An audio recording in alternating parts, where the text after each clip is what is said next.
Are you giving sin a foothold in your life or a doorway to enter into? Sometimes we can do this without even knowing we are. 2 Samuel chapter 11 is the story of David and Bathsheba, and if you've ever read this, this is just a heartbreaking story of how sin can destroy someone's life, and in turn destroy the lives of those around them.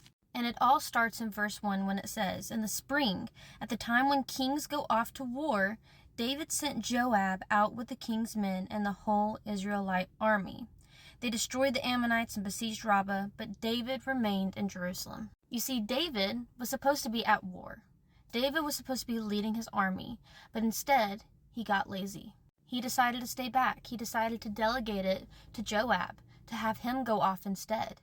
And then David stayed home, and David, in his laziness, was hanging out on the roof, and who did he see? He saw Bathsheba.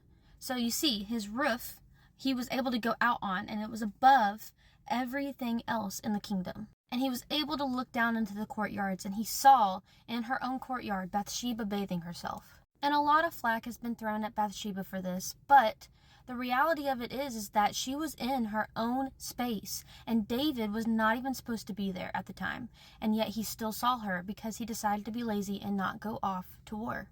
Now, past that, it doesn't say anything about Bathsheba's willingness, but what we do know is that David acted upon his lust in this moment. He inquired about her, and then the man that he asked about her told him, "She is Bathsheba, the daughter of Eliam and the wife of Uriah the Hittite." He was name-dropping here because these two men fought for David. In fact, Uriah was one of his top men. But did David care? No. He had already let that sin in because he decided to be lazy, and he saw her and let the lust overtake him.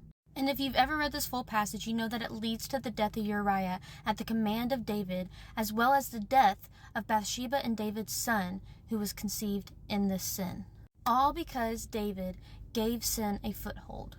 Now, do I think that he set out for this to happen originally? No. I think that he was just lazy and he didn't want to go to war.